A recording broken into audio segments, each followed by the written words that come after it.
So until we understand healthy desire, healthy appetite, and how to feed it in healthy ways, we're going to continue to try to feed an appetite or a problem that can never be fixed by feeding it more. But we're missing the whole point that we're still having a neurochemical process that is leading to not just anesthetizing pain and fear in life, but now creating a neural pathway that says when you feel anything stress, fear, anxiety, discomfort related, that neural pathway says go to this now and do this thing. And so we're missing the whole brain process that's happening. Those things you're feeling are real, but just like the headache analogy, they're coming from somewhere. They're being driven by something. And the more you dive into that, you realize there's a lot more here that I didn't know that goes far beyond just those physical needs. But then you get to a new time of life and there's some new nuance of that comes up. And so if our position is, I've already dealt with that, then we're not going to be open to some of the new stuff that might create new vulnerabilities in us to return to old coping mechanisms. Hello there, good listener. I am your host, Nick Stumbo, and you are listening to the Pure Desire Podcast, your biblically based and clinically informed approach to healing from betrayal and breaking free from all forms of compulsive sexual behavior. And whether today is your first day in recovery or your 10,000th day, we hope that you'll hear conversations today that will encourage you and provide hope and direction in your story. Today is episode 451, and here joining me throughout this series is my co-host, the one and only Stuart Blade. Stuart, welcome back to the podcast. Yeah, great to be here. Yes, we're in part 2 of 5 in this series that really came about from the heart of our founder, Dr. Ted Roberts, who was seeing men and women who had experienced a time of healing or sobriety fall back into a pattern of relapse. And he was scratching his head saying, why is this happening? And he identified what he called 5 brain bugs that are really the 5 parts of this series, things that get stuck in our thinking that create ongoing relapse. And the one we're discussing today is this false belief that sexual addiction is just about sex. What do we mean by that? Yeah, I think if you are questioning what we said that correctly. Sexual addiction is not just about sex. And that reality is that, well, wait, did I hear that correctly? And as we dive in today, we're going to, there's more to this of what is underneath the surface that led to the coping mechanisms or the escape or whatever it is we were trying to avoid. And that's what we dive into today. Yeah. And I remember at the beginning of my journey thinking, what could we possibly talk about for 2 hours in group? Or what could I possibly need a counselor to talk to me about for a year? And I had this really false belief that I kind of knew what I needed to know. And the truth is there was so much I didn't know about what was really driving my behavior. And we unpack a lot of that today with one of our favorite guests, a Pure Desire clinician, Robert Vander Meer. He talked a lot about the work that he does with clients in our office. Yeah, absolutely incredible. Love his insights. Just if I could think of clear and concise, that is what comes to mind with Robert, of just the clarity of his responses really was just a great conversation. Yeah. He's a fountain of wisdom, but he's also lived it. He's had to experience his own journey. So a bit about Robert. He is a clinician and a pastoral sex addiction professional here at Pure Desire, certified through ITAP. Robert and his wife, Rebecca, represent Pure Desire in Latin America for a number of years before returning to the United States to join the Pure Desire clinical team in 2013. He has been a pastor and/or in ministry for more than 20 years and loves to help people see how recovery is really just part of the process of sanctification. Robert is a contributing author to our workbook, The Compassionate Warrior. And so here now is part 2 of 5 in our series on avoiding relapse and later recovery, a conversation with Robert Vander Meer on believing sexual addiction is just about sex. Mr. Robert Vander Meer, welcome back to the podcast, my friend. Thanks for having me here. It is always good to have you on, and I'm looking forward to your wisdom on this topic because I get the sense that you've walked with many a client through this mindset and maybe even in your own story, and that's overcoming a brain bug, as we've been calling them, or kind of a false narrative that says, well, my sexual addiction is just about sex or my sex drive, and yet we know there's more to it. And so let's start there. What does it mean when we say that we believe a false narrative that sexual addiction is just about sex? Yeah, I mean, I think that maybe we even all start there in thinking about this, especially if we haven't had any history like in recovery or mental health or things like that. And so I think it just means to say that sex is the problem, Mm. right? Either the lack of sex because we're not married, or maybe we're married and there's lack of sex in the marriage. That that somehow sex is going to fix it. I think it means that we believe that sexual addiction is about just the pursuit of pleasure, right? That it's like, okay, well, this person's they're just trying to feel good, right? They're just pursuing pleasure, kind of that, hedonistic sort of like approach to life. And so sex is the problem. And so we just need to get rid of that, or, only think through the lens. And it just that becomes very myopic. And yeah, so that's kind of what a lot of my experience has been when people, it's like, nope, sex is the problem. That's it. There's no other issues. Everything else is great. Mm. Yeah, I think back to my first module of going through PSAP with Jenna Ramirsma, and then that sex addiction has nothing to do with sex, and just having that moment like, wait a second, did I hear you correctly? Can you say that again? And how true is that, to think like, I think of my own story, like, if once I'm married, this will go away. Or once I stop the behavior, then everything will be okay. But the reality was there was just so much on a deeper level that I had not come to realize that needed to have some inner work done. And the idea that just one thing is the problem, and if I just avoid or stop or do whatever I need to do to abstain, then that problem goes away, that is a false narrative. Mm-hmm.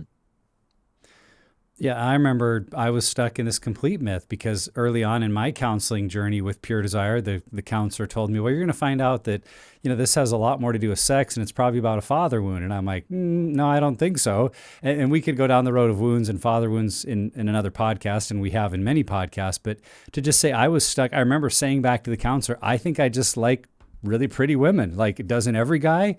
And that's what we do here a lot is, well, I'm just overly sexual, or I have too strong of a sex drive, or isn't it just common at my age that this is something we deal with? And we even hear that in some of our Christian circles of, well, this might be the thorn in my flesh, or you can't really overcome this. It's just part of being hypersexual. And it's almost believing that like, well, my problem is that my sex drive is bigger than I am. And first of all, no, that's not true. But second of all, there is a whole lot more going on in that drive. And until we begin to unpack that, we're going to stay stuck. I remember another helpful thing that I heard early in recovery was to think about, our desire for sex like an appetite.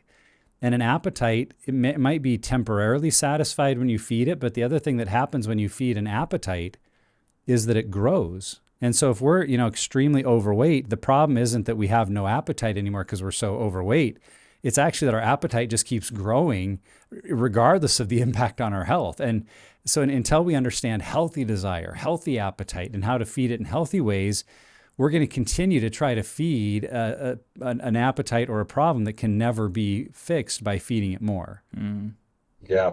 I think another thing too is that in the church, we've kind of been taught to demonize sex, right? We have this really weird relationship with sex, and it's either like totally good or it's bad, but there's usually shame attached to it, and we tend to demonize it. And so I think that in the whole thing, then it's easy to say, well, no, like sex is a problem. It's like sex is bad, because we already have this kind of connotation to it, right? That there's something evil and dirty about it. And so it might even make it easy to say that this is the problem, as opposed to recognizing that it's a symptom of a problem.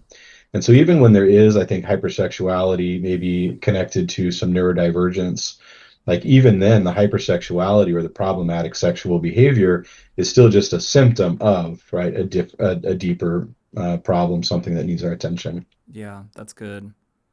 Robert, how might holding this false belief make relapses more likely? And then why does this happen?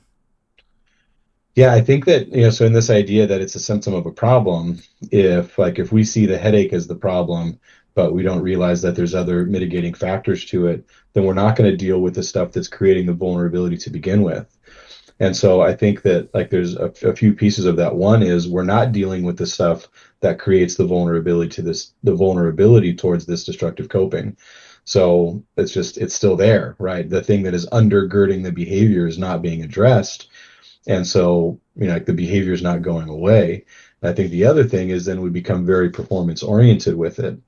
And so as we are attempting to perform our way through this and to just try harder, and we have failed attempts, right, at stopping this on our own, then we feel more shame. And then that shame is that undergirding of it, right? And so we're really just, addressing the thing on the outside, but not getting to the things that create the vulnerability. So it's understandable that behavior is going to continue, that relapse is going to continue, and that there's going to be heightened shame because we can't perform our way out of it, right? And that just feeds into the whole addictive cycle. Yeah. I think a lot of times we see people stuck in kind of a duality of, well, it's either about denial or fulfillment. I need to deny that desire or fulfill it. And a lot of programs out there are all about like deny, don't, try harder not to, stop, just don't go there, deny. And then when we relapse, I gave in to the desire, I fulfilled it, I couldn't deny any longer. And we think those are kind of the only two options. Like those are the two ends of the spectrum. And okay, now I got to, work harder and get back to deny versus looking into, well, where does the desire come from? And what does fulfillment even mean? Because it's possible to be single and sexually fulfilled in a biblical worldview. And some of that just hasn't entered our thinking of like, well, poor singles, they just have to deny 100% of the time, where at least marrieds have some fulfillment. Like that's actually framing the whole conversation incorrectly and really reducing our drive down to just kind of basic animal instincts. And yes, we do have drive and we do have desire, and that desire longs for fulfillment, but that spectrum is really a false dichotomy even to begin with. Yeah. Robert, I love your analogy of the headache. And so I think about that, like if I have a headache and it's late in the day, the healthy question to ask myself is, did I drink anything other than coffee today? And then that most likely is a no. I've literally just had caffeinated drinks the entirety of the day. And in sex addiction, we can look at like, okay, what does it look like? What have I done throughout the course of my day? Have I had self-awareness? Have I been paying attention to my emotions? Have am I asking like just simple things like drinking water, a glass or two along the day would have prevented. And then, I mean, by that point, I'm medicating, taking ibuprofen to hopefully sustain, or get through the day. And the reality is like there was just a lot of misses along the way of just like self-check-ins of what does that look like. So it can be as simple as that of what does it look like to make sure we're putting the health in throughout the day so that the headache doesn't come. Yeah. I use that headache analogy a lot. It goes really far when we go even deeper into it, but it's absolutely like what led up to it. Yeah. Right. Instead of just reaching for that bottle of ibuprofen. Yeah. And then the only water you drink that day is washing down the ibuprofen. Yeah. Right? Yeah. Yeah. So Bob, for some of our listeners, this might be kind of a new idea, or like, well, of course, addiction is about sex. What else would it be about? And they're trying to kind of wrap their heads around this. So if so, what are some of the signs they could look for, or maybe some of the statements that we might be making either to ourselves or to others around us that might show that we're stuck in this way of thinking? Yeah, I think there are a lot of I don't need statements, right? Like I don't need a group. Like, I don't need to talk about this with other guys. I don't need to bring up the past, right? Let's just let that sleeping dog lie, except for the fact that the dog's not sleeping. It's just wreaking havoc on our emotions, right? I don't need to talk about my feelings. I don't need to share this with my spouse, right? Like, just a lot of that I don't kind of stuff, because we see this as a problem that we can handle on our own, something that we just need to stop doing, right? Because the behavior is the problem, so I just need to stop the behavior. And so why would I need to dig into any of this other stuff, right? And so there's a lot of guys that, or men and women that enter into recovery for sexual addiction that, as a clinician or in a group setting, this is the first time they've ever talked about it with another person, because it's like, why would I need to do that? Like, how could that even possibly be helpful? And so I think that when we hear a lot of that, I don't need to, or a lot of pushback on the things that we know are extremely helpful and important in recovery, like being in a group, like working through the past, right? Like having feelings. Yes, you have feelings, I promise, right? And talking about them, like that stuff that we know is fundamental to recovery. But when there's pushback on that, on those things in particular, I think it's because there is a mindset that's there that says, nope, this is just about the behavior. Just need to stop the behavior. I can handle it. It has no connection to anything else in my life. Like we hear that language a lot. Yeah. I love that. I don't, because for myself, it was I deserve went to I demand in that progress. And so I could think about like getting off shift and maybe it was a busy shift and stressful shift. And then like my wife was teaching at the time. So she was on to like, we would be like ships passing in that general direction. I'm coming home from work. She's going too. And then it's like, oh, well, she's not here. And so like that excuses of just making, well, the stress is there or she's not available. And just all of that was very much just became like subconscious to where it didn't even need to be the thought process there anymore. So that had to be overcome in the sense of finding out like, what does it look like to go from what, instead of saying I desire, I demand, the question then turned to like, what am I actually desiring? Like what I get like going on calls, and I was telling Nick, like my worst day was running 18 calls in a shift. That was a hard day. But there's something that was healthier that I could have gone to that was different than that. And so like, what does it look like to desire something that's holy and pure and righteous? Yeah, and healthy. Amen. Yeah. It's interesting, Bob, that you thought of the don't need statements, because I was thinking of the need statements where we'll hear ourselves or others say, well, I just need a release. I just need this physical, letting out the steam because I can't help it. Or, well, I just need to find a way to reduce my drive, and if I just had less hormones, then I'd be fine. Or I just need it for now. I can't help in this season of life I'm in, or the age I am, or the work environment I'm in. It's just going to happen. And I think all of that equates, again, this idea that my sex drive is bigger than I am. It's a fundamental human need. And, as I've quoted in many events around the world, my good friend Robert Vander Meer saying, if you don't have sex, you won't die. And yet in our culture, or our own internal messaging is this is a need that is fundamental to being. And I think if we're honest, men can battle that viewpoint more than women, but men feel this need of like, well, if I don't have that, am I even a man? Am I even human? And when we've equated the two so closely, we might be blind to looking at much, much deeper, more powerful things that are driving the behavior versus simply hormones and brain chemicals, which do exist. So we're not trying to deny those. We're not trying to act like your desire is fake. Like those things you're feeling are real. But just like the headache analogy, they're coming from somewhere. They're being driven by something. And the more you dive into that, you realize like, oh, there's a lot more here that I didn't know that goes far beyond just those physical needs. Yeah, absolutely. Robert, what are some who hear this might think, well, I've never had sex outside of marriage, so this doesn't apply to me. How might we still be falling into this trap if our issue is with pornography or lust or another solo struggle? Yeah. So I think, this brain bug that we're talking about, that sexual addiction is just about sex. Right. And so I think in this, then, okay, well, if I'm not having sex outside of my marriage, then, as a Christian, my worldview is that sex in marriage is always healthy sex. Right. So I think that's something that gets in the way of it. That they haven't stopped to think through or been aware of maybe some unhealthy patterns that are happening sexually within the marriage that they have just kind of whitewashed because it's within the marriage. But I think also for the people that aren't married or haven't had sex outside of marriage, this reminder that this is not about sexual intercourse, right? I mean, that's kind of what we're talking about from the beginning of this podcast. This is not about sexual intercourse. And this is not about our sexual organs, right? This is not about our genitals. And like this is actually a neurochemical process and that we're not pursuing pleasure, but that we're trying to avoid pain and fear. And so, I remember early in my recovery talking to somebody where, I had been paying for sex. And I remember someone said to me, well, can't you just masturbate more? All right, like this is a solution. Just do this more. Yeah.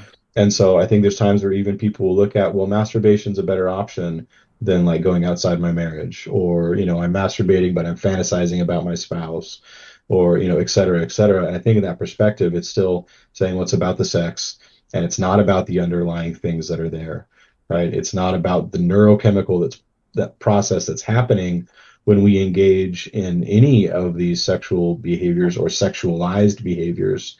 And so, yeah, I think that we kind of put a hierarchy of worse and better when it comes to to behaviors, and we minimize the behaviors that aren't as bad, but we're missing the whole point that we're still having a neurochemical process that is leading to not just anesthetizing pain and fear in life, but now creating a neural pathway that says when you feel anything stress, fear, anxiety, discomfort related, that neural pathway says go to this now and do this thing. Yeah. And so we're missing the whole brain process that's happening. Yeah. That's what I was thinking, Bob, is the connectivity of our being in our sexuality, that we've made this hierarchy of, well, physical sex outside of marriage or even in marriage, like that's what it's about, and everything else we just don't really know what to do with. And for those of us that grew up in religious environments, sometimes that was inadvertently reinforced, because the only time the church talked about sex was in relation to sex is for marriage.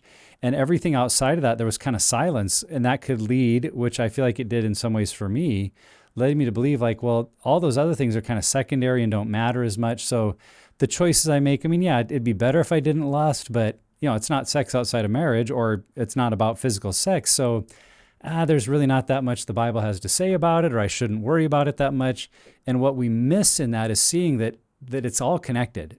Whether we're talking about masturbation or having affairs or paying for sex, it's coming from some of those same places of where we find our worth, our value, identity, where we go for comfort, how we deal with pain in life, how we identify ourselves as a man or a woman, where we find purpose and meaning in life. Like, all of that contributes, whether we're doing something on our own or in a physical, relationship outside of marriage. And if we only see it as a problem when it goes to that hierarchical level, we're going to miss the deep learning that can come, because it's present there, even if it's only happening in our thought life or in something like internet pornography. Yeah, I just think about my own story in this one, and there were moments where, like, sexually acting out with masturbation, and then my wife pursuing me intimately, like could have been an hour later. That immediately drew me away from that intimacy with my wife. And so even though it wasn't external and going out there, it was still, I was robbing her of that intimacy. And what we all try to do is, especially as we're in recovery and hearing stories, I would want to justify the behavior. Like, well, at least I didn't do this, or at least I wasn't doing this. Yeah. And just coming back and taking ownership of saying, hey, was it drawing me closer to my wife, or was it leading me away from intimacy? And when we look at just the simplicity of that question, like, is it making you more or less intimate with your wife? Like, can we get an answer on just that question alone? Yeah. I think similar to what you're saying, Nick, of some of these perspectives we grew up with in the church, like the scriptures around, like, if your eye causes you to sin, right? If your hand causes you to sin, we've just been out there gouging out eyes and cutting off hands, right? As if this was the solution, as opposed to, like, what's going on here that is connected to the eye, right? That is connected to the hand. And it's a lot easier to just, pluck out an eye and cut off a hand than it is to do the deep work of seeing what's actually going on internally in our minds. Yeah, I think it is. It's more straightforward. It feels less complicated. Like, well, just don't do it. Just stop that. Deny yourself. So if we feel that maybe our spouse is stuck in that way of seeing it, or maybe a group member like, it's just because I've got too much sex drive, I can't help it. What might we say in that situation to help them see that there's more to it, that there's deeper things driving it? If it feels like they're missing that, what role can we have? Because we all know, like, the best answers are the answers someone finds for themselves. But if we can see it happening in someone else's life, what could we say or do? Yeah, it's funny. You pointed out that, like, I went to the I don'ts, the I deserve, I demands, right? The I needs, like the I want, all that stuff. I think it fits into that old concept that we have of, like, the cloak of addiction. That's the language we used to do, right? And under that cloak is denial, delusion, and blame. And so in that kind of denial, delusion, and blame structure, what we're not experiencing or identifying are the negative consequences that come with the behaviors, right? The denial, delusion, blame, it helps us either not see the negative consequences or to take those negative consequences and put them onto somebody else, right? And so I think with this question of, if there's someone that's kind of blind to this, to remind them of the negative consequences that are there. I love what you said, Stuart, about it creating this, like, further apart versus closer together thing. And they might not see an issue with the behavior, but if they're able to see that there's negative consequences because of the behavior, right? When you do this, I feel this way. Or when you do this, like, I need you out of the house. Right? Or even the emotional negative consequences of when you engage in this, even if you're not married, right? When you engage in this, your presence is influenced and impacted, right? Your creative energy, your ability to do the things that you care about, right? Like, just to help them see the negative consequences that they're actually experiencing in life, I think is a little bit of, like, what all of us need to experience and identify before we begin to ask for help or really take seriously what our behavior has been. I'm coming back to the summit where you guys had the breakout session. It was you, Rodney, Ashley, and Debbie. And the question, I think it was just, is masturbation wrong? I think was the simplicity of of what you guys were talking about. Not a simple subject, but one of my favorite moments came when you guys were asking questions. And I think about, like, that curiosity. And so instead of, like, condemnation or correction of the curiosity, and off the top of my head, some that I think of, like, is your spouse aware that this is happening before or after? Is it something that you would tell her before the acting out or after the acting out? Is she okay with it? How's this conversation between you and the Holy Spirit? Like, what is God speaking to you in these moments? When afterwards, like, what is God speaking to you afterwards? Or what is the enemy speaking over you? Or what are you speaking over you? Like, is your critic coming in? And if we can be honest about some of those questions and truly reflect on that, I think that brings us to a lot of understanding and clarity about what is happening internally as this is going on. And I think just being able to stay present to, if we're able to ask ourselves, that's great. But sometimes we just need that external person to be asking those questions. And I think that's where the clinicians and groups team, like, that is clutch to be part of a community of people who ask good questions. Yeah, sorry, Nick, I know I'm out of turn.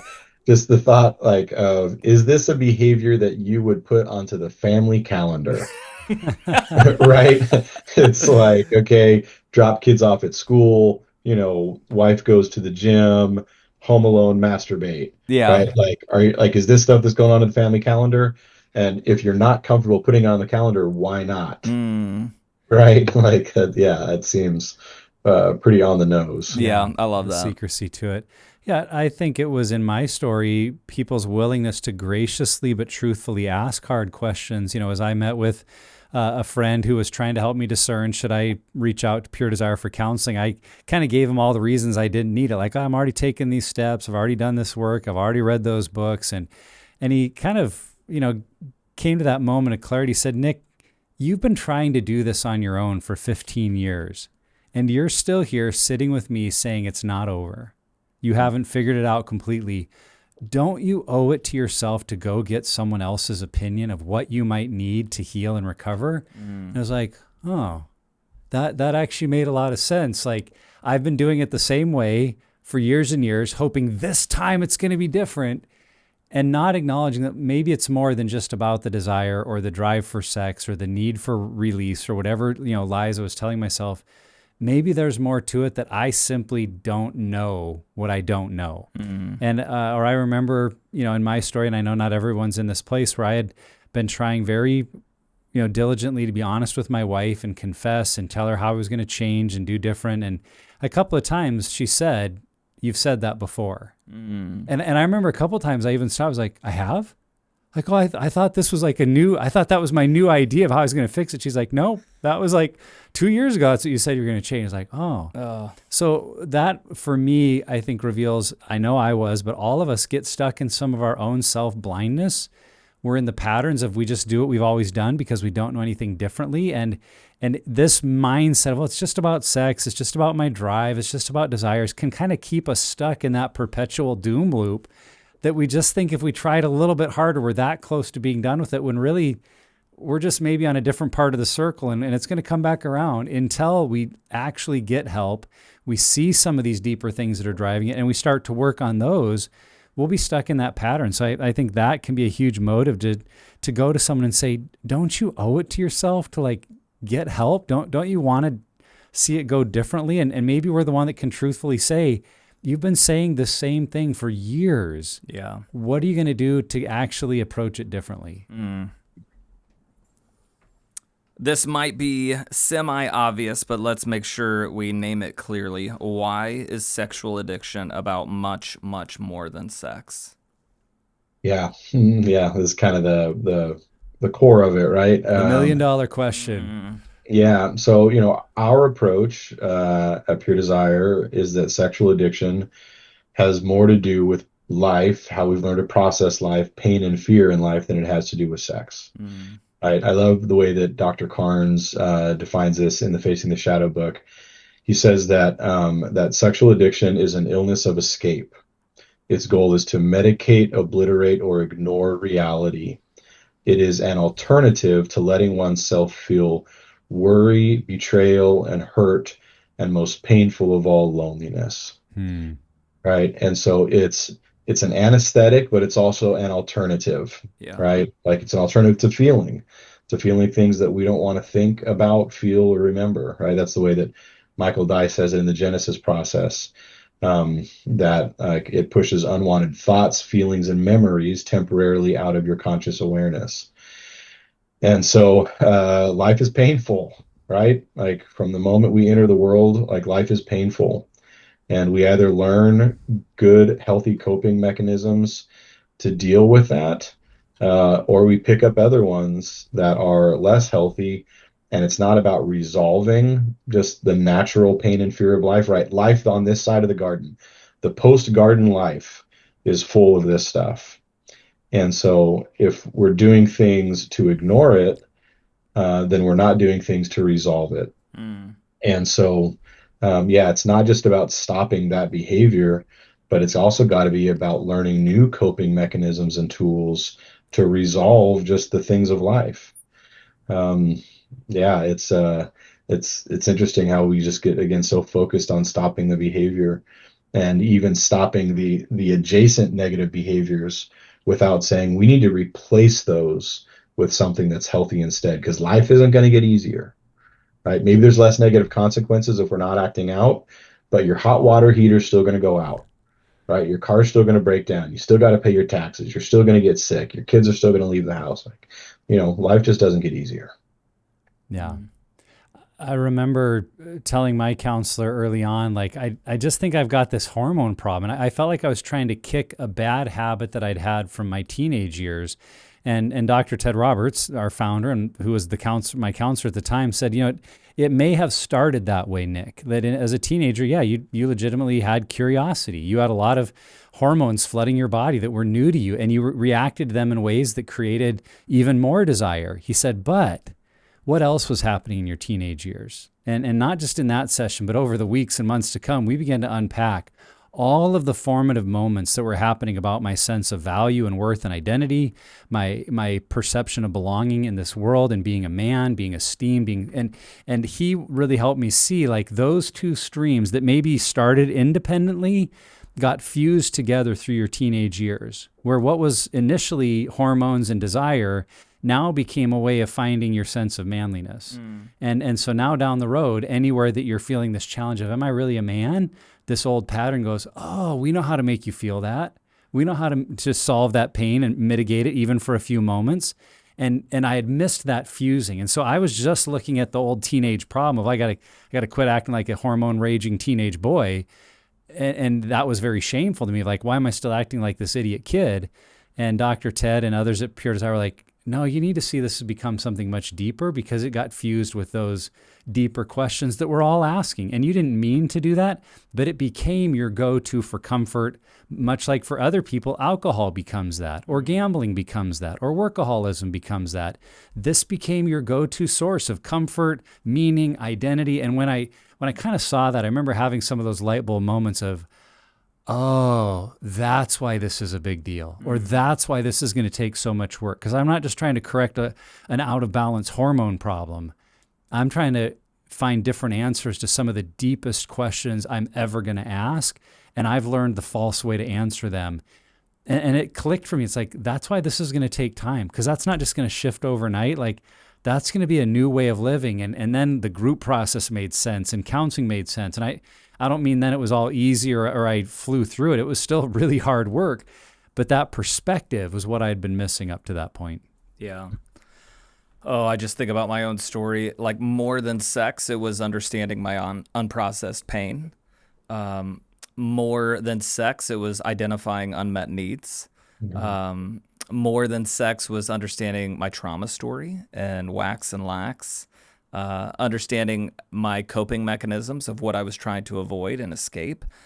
It was all of those things more than just being about sex. And once I truly was able to look at these things, it's the Adrian Hickman question of like, what makes this make sense? It finally was getting to the question that mattered of what makes this make sense. And that was the turning point. Yeah, what makes this make sense? That question could be asked of every story where we're confused about our behavior. And I think that leads into this next question, Bob, that sometimes a lie isn't a lie because it's 100% false. Sometimes it's 99% true, but there's a little sliver of falsehood that we're still believing. And so in that regard, what are some of the subtle ways that we might be holding on to a piece of this false belief, even if we feel like we're relatively healthy or have managed to find a way to maintain our sobriety?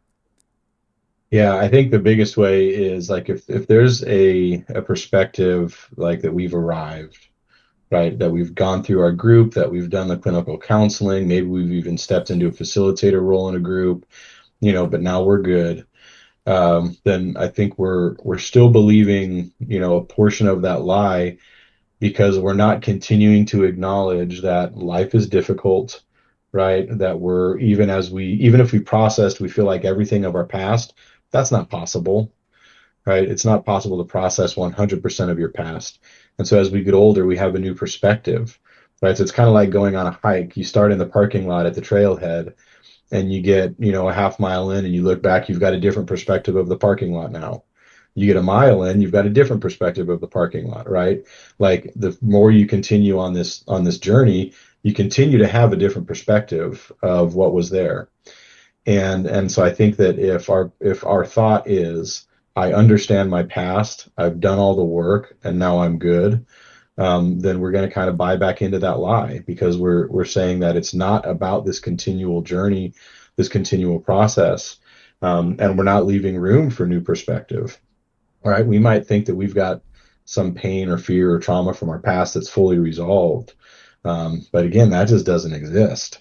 Maybe we've resolved it to the point that it's not creating dysregulation in us or creating relational issues, but then you get to a new time of life and there's some new nuance of that comes up. And so if our position is, I've already dealt with that, then we're not going to be open to some of the new stuff that might create new vulnerabilities in us to Yeah. return to old coping mechanisms. Yeah. It leads me to the understanding of why we asked the question, like, did you lie to anyone this week? And we're also plugging in, like, was there any omission that was in that lie as well? And that's a powerful thing, because I'm presenting a story and leaving out details. And in my mind, I could rationalize, well, I didn't lie. Like, I mean, that was my addict brain. I did not lie. Like, I just didn't tell her all. Didn't tell you everything. I just didn't say everything. So it wasn't. Haha, I'm working the system. Yeah. Yeah, that's not the goal. That's our addict brain, and that's what it does. And I think that, man, there's a book that has a quote like this: the best way to present the lie is to make it as much truth as you can put in there, but then still get the lie in there as well. And I think that's the thing that we need to determine, and it's why that question is in there. It's truly getting us to look at the why. There's some self-preservation in my mind that is coming through. I went to Target, and the AT&T guy was like, "Excuse me, sir, do you got a minute?" And I'm like, "Already with you, sir."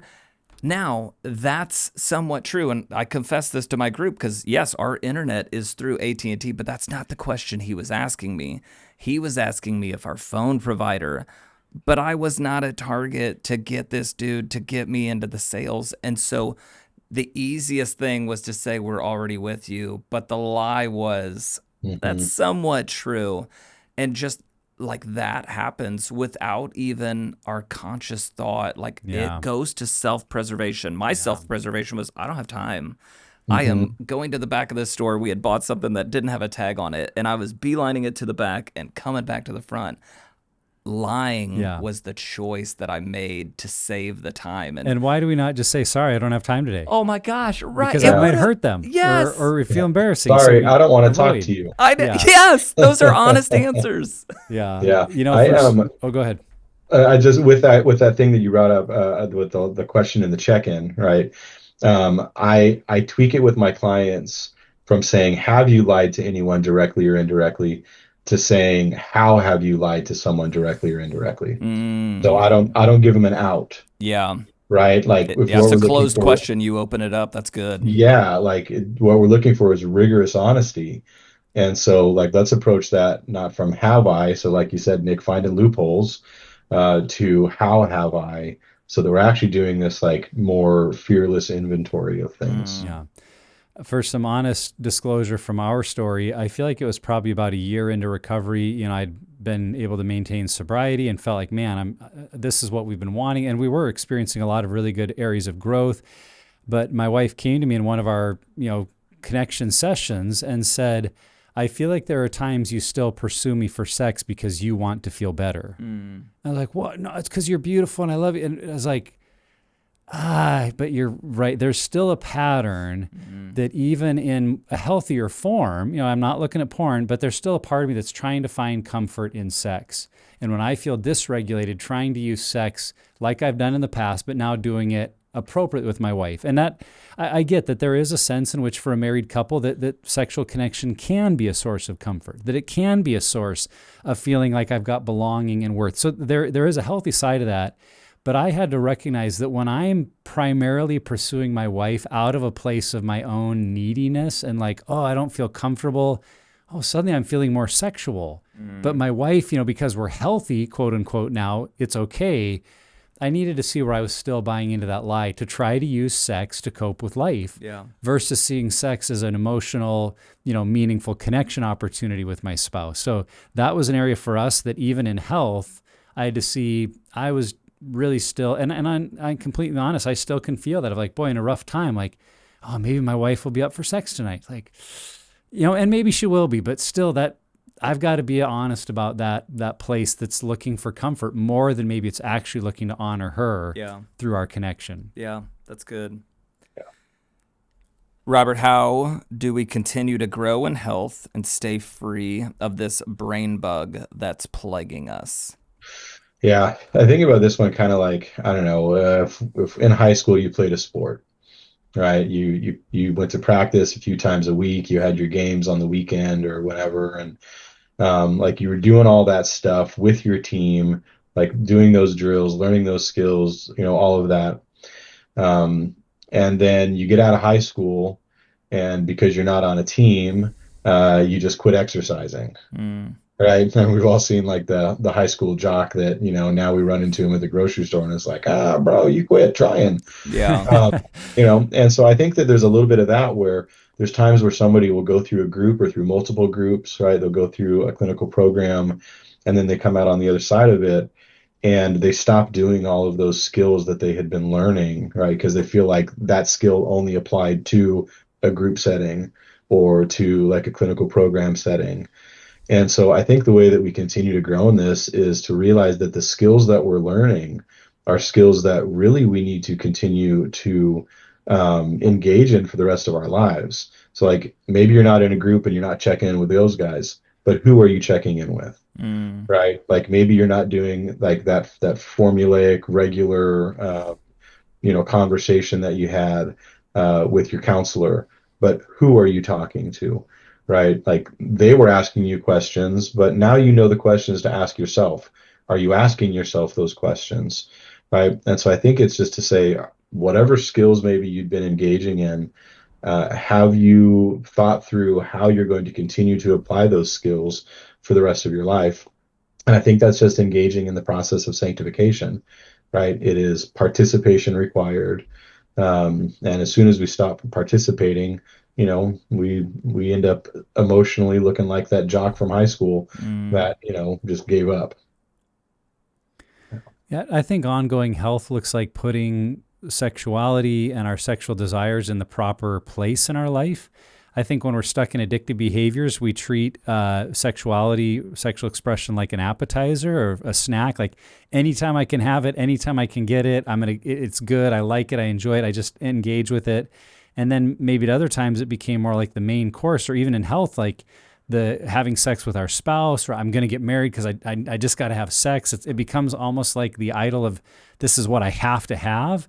And I think in a healthy way of living, it's that dessert of, boy, my appetizer is the joy and pleasures that God created in this world. And how do I find dopamine through hanging out with friends, having a good workout, going for a hike? And the main dish I think of is like depth of relationships, like true intimacy. If I'm married with my spouse, true intimacy with friends where I'm known and being known, like that's the stuff of life that fuels me.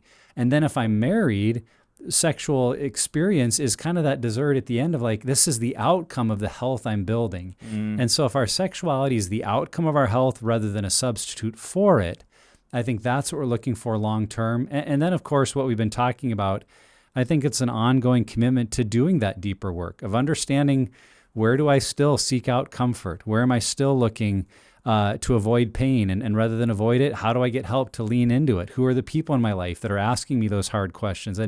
And I think whether we're in a pure desire group every week directly or not, we need that level of input in our life. And if we're doing that, then I think sex will stay in its healthy, rightful place in our life versus starting to become the pursuit that drives us. And I think, like you've said, Bob, with that high school athlete analogy, which I really like, if we're not paying attention to it, if we're not doing that deeper work, our desire for sex or finding comfort in our sexual expression has a way of creeping back in and becoming more central to our way of life and our way of thinking than it should be. Yeah.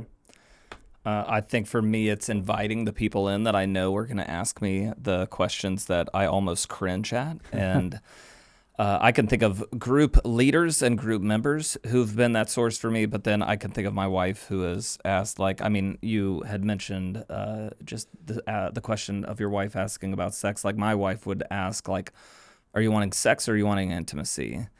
And it was enough of a pause for me to sit there and say, that's a great question.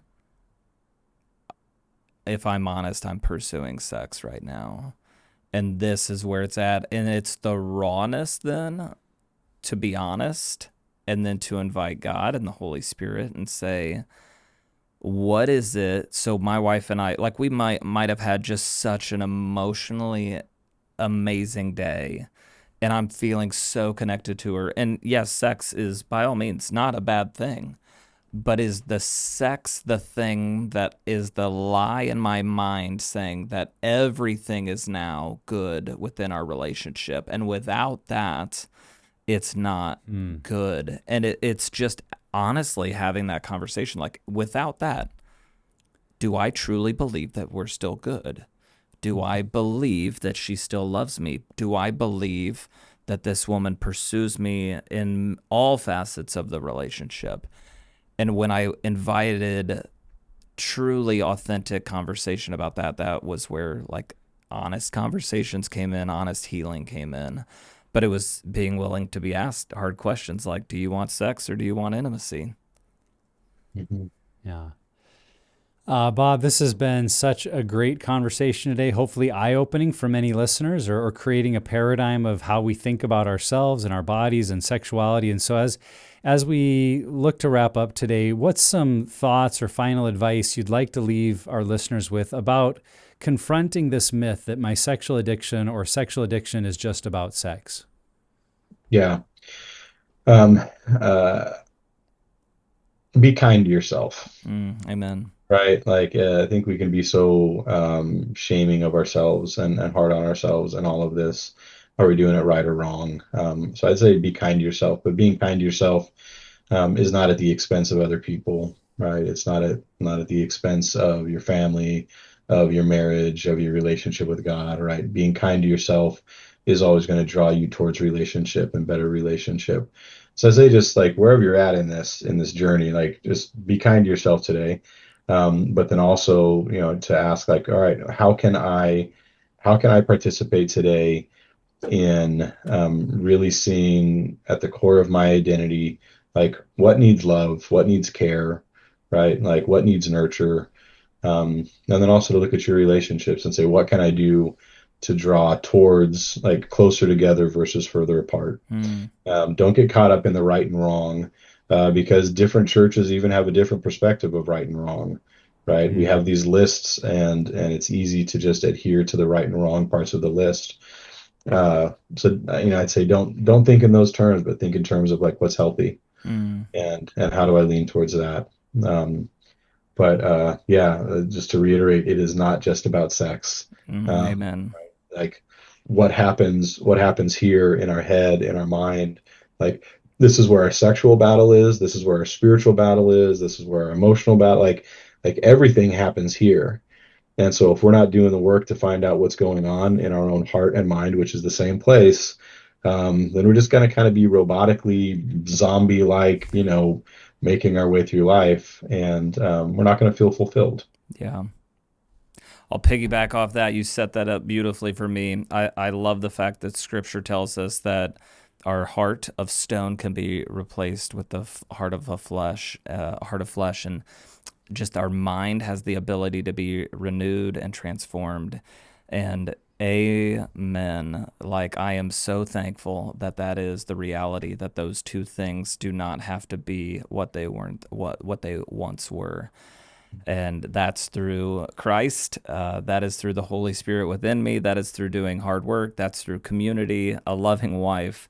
All of those things have come together to bring transformation and break through a false belief that my false belief was I would never be free of this. Like, I would die with this addiction, and best case scenario is no one would ever know.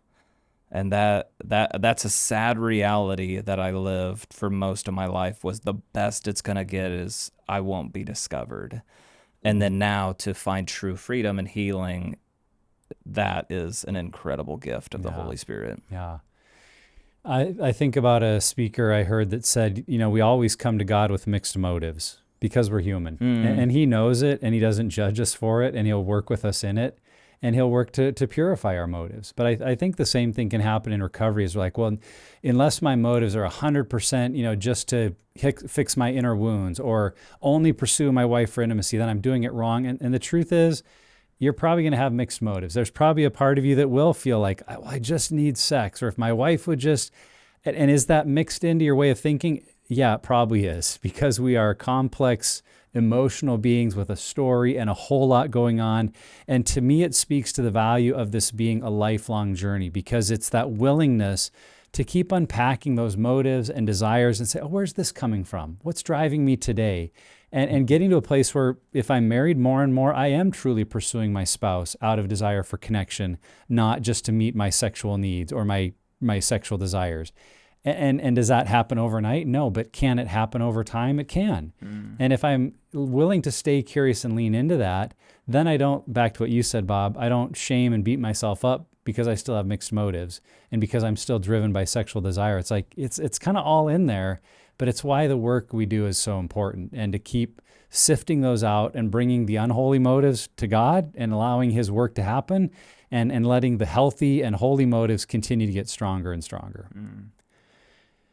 So, Bob, this has been awesome. Thank you for your time and your insight and wisdom. I think we've been reminded today that sexual addiction is not simply about sex. It's about our wounds, coping patterns, the stories we've believed about ourselves and our needs. And when we try to reduce it to behavior alone, we lose sight of the deeper healing that really our souls are craving. So whether you're the person in recovery, you're supporting a spouse, or you're walking alongside a group member, the invitation for all of us is to stay curious rather than dismissive, to be honest rather than defensive, and to see that growth comes not from shame, but from naming truth, pursuing connection, and allowing that real transformation to reach below the surface. So, Bob, thanks for all your words, your wisdom, and for joining us today. Yep, thanks for having me. Bob. And if you are a fan of today's content, we want to remind you about something, especially with this month, that these brain bugs, these 5 tools of avoiding relapse and later recovery, come from our founder, Dr. Ted Roberts. And there is an opportunity that you have to support his legacy, as we've created something called the Roberts Counseling Endowment Fund. That is a growing fund that will exist into perpetuity, into eternity, Lord willing, that we will continue to use the interest off of it to fund more counseling scholarships. And if you would like to be a part of giving to that, you can visit us at puredesire.org/give and look for the counseling endowment page. And that'd be a tremendous way to celebrate Dr. Ted and Diane Roberts' legacy, which is what these principles have all come out of their work. So if you're a fan of today's show, as always, we ask you to subscribe, share it with somebody, write us a review. These are all ways that more people might come across this life-giving content. And if you want information about Pure Desire's groups, resources, or counseling, visit us at puredesire.org. Journey on, my friends. You are not alone.